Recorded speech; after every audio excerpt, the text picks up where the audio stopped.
Hey everyone, and welcome. For literally thousands of years, humanity has been staring up at the stars and poring over ancient texts, all looking for the exact same thing, a definitive timeline of the future. Well, today, we are jumping into a deeply visual, objective study where we're going to present a full summary of a really complex, highly mathematical theology. This comes directly from the YouTube channel Blow the Shofar, and real quick, just as a reminder before we get going, you can find a link to their original source material right below this study if you want to explore it firsthand. So in this full summary, we're going to unpack a multi-layered argument. It pulls from astronomy, ancient linguistics, and biblical typology to make a massive, highly specific claim about the timing of the end of the age. Okay, let's dive right into this. The creator of Blow the Shofar makes this bold, intricate claim right off the bat. They state, "I really believe that everything is coming together for the fall of Babylon this summer in the 5th month." Now, to truly grasp the gravity of what we're looking at here, we have to understand what the fall of Babylon actually implies in this specific prophetic context. According to the creator's framework, we are not just talking about a minor political shift. We are talking about a sudden, total structural collapse of current world systems, which are then replaced, in a single moment, by divine authority. It's an absolutely massive claim, right? So our study today is going to meticulously map out how this creator argues that biblical prophecy unambiguously points to this event happening during a very specific summer full moon. We're strictly looking at how they connect the dots to arrive at this conclusion. To give you a comprehensive summary, we're going to use a deductive structure to piece this puzzle together. First, we'll look at the prophetic timeline claim. Second, we'll decode the month of Av. Third, we'll explore the Nazirite vow connection. And finally, we'll look at astronomy and blood moons. All right, let's start with our first pillar, the prophetic timeline claim, focusing specifically on this concept of midnight on the full moon. So the creator lays out a foundation of scriptural evidence to argue that the day of the Lord absolutely must happen on a full moon. And what's interesting here is that they don't just pull from one isolated verse. They weave together entirely different books of the Bible to describe one unified cosmic event. They point to Proverbs, which explicitly says the husband will return at the full moon, kind of setting the date, right? Then they look at Revelation, noting that the moon turning to blood is a physical mechanism that is astronomically only possible during a full moon phase. Finally, they bring in Isaiah, which gives us this intense visual of the moon shining as brightly as the sun and the sun shining 7 times brighter. Just take a second to picture that in your mind. Imagine a vivid, almost CGI-like sky where the moon is just blazingly bright. That is the sheer magnitude of the cosmic event the source material is describing. Now, what's really fascinating about this slide is how the creator completely redefines the word midnight. When ancient texts talk about a return at midnight, the creator argues, well, that can't be a specific time zone on a modern clock. If the whole world experiences this event at the exact same time, it literally cannot be 12 a.m. everywhere on Earth at once. So from a cosmic perspective, midnight is actually an astronomical pivot. It's the precise exact moment the full moon perfectly divides the darkness of the night and sits directly overhead.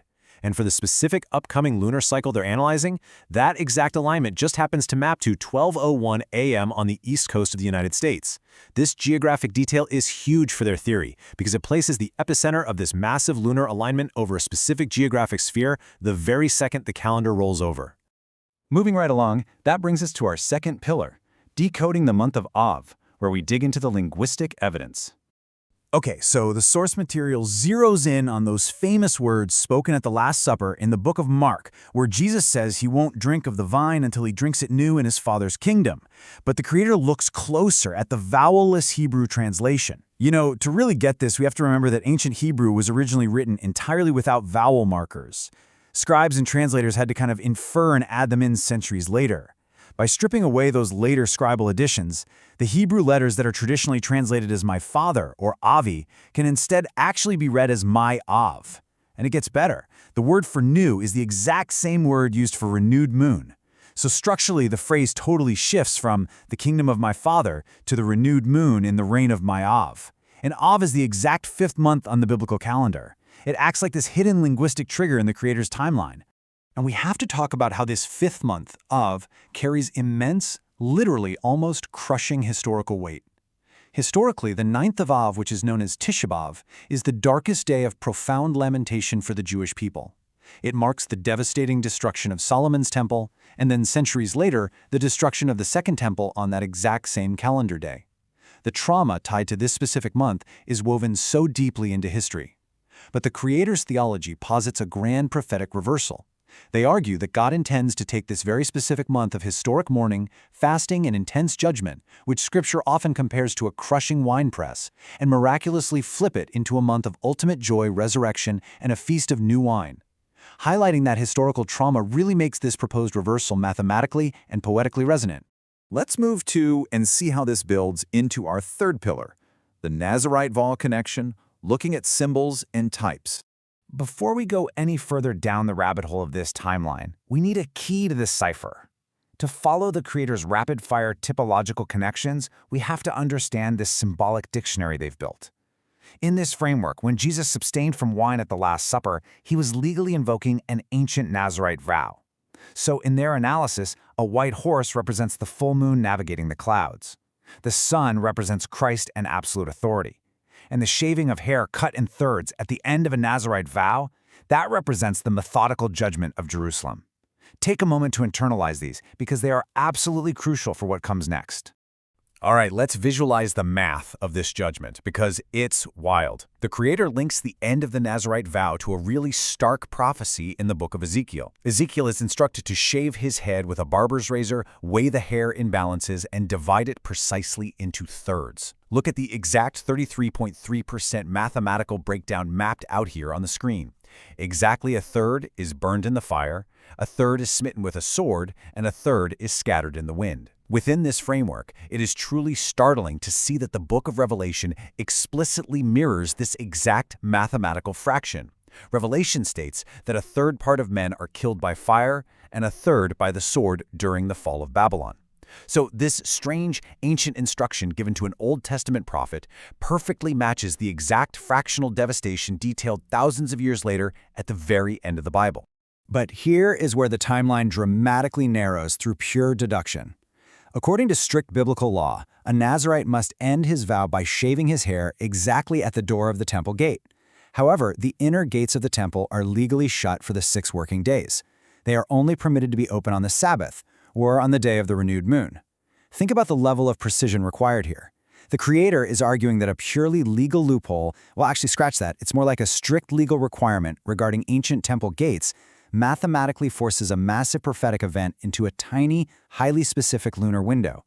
Therefore, the return of the bridegroom, who is waiting at the door to end his vow and finally drink the new wine, must strictly fall on one of these specific days.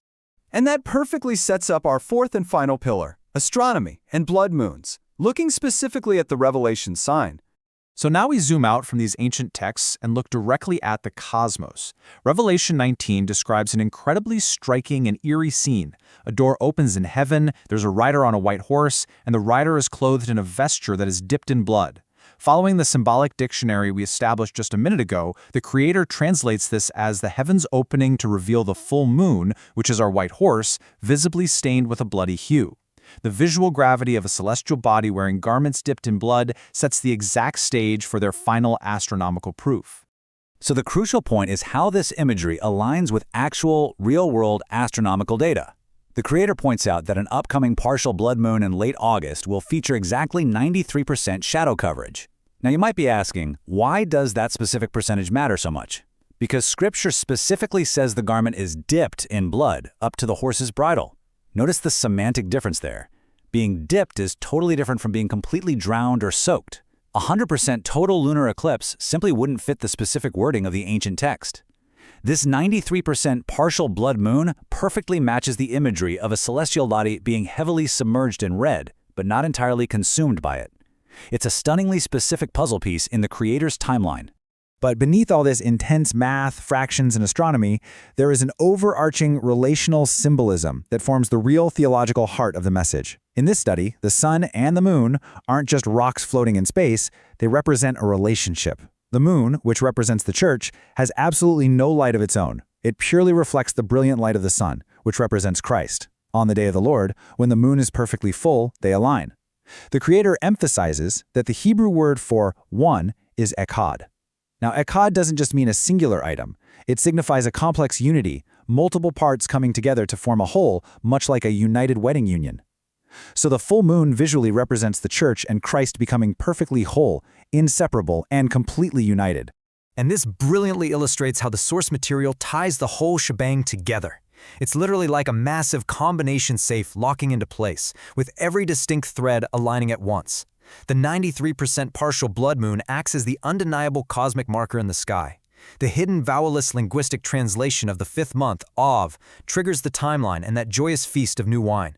And the sudden, legal opening of the temple gates initiates the exact mathematical fractional judgment mapped out by Ezekiel's hair, reversing ancient historical sorrows in a single, perfectly aligned hour. It's a highly complex, brilliantly structured theology where astronomy seamlessly meets ancient law. Wow, we have just navigated an absolute labyrinth of ancient linguistics, temple laws, fractional mathematics, and celestial geometry. And regardless of what you personally stand on the final conclusions, you have to admit the sheer depth and interlocking nature of this framework is undeniably compelling. But it leaves us with a really profound question. How does humanity's deep, timeless desire for certainty and meaning continue to drive us to search for these intricate mathematical and astronomical patterns hidden within our oldest texts? Thank you so much for joining me on this full summary and study today. Keep seeking, keep exploring, and we'll see you next time.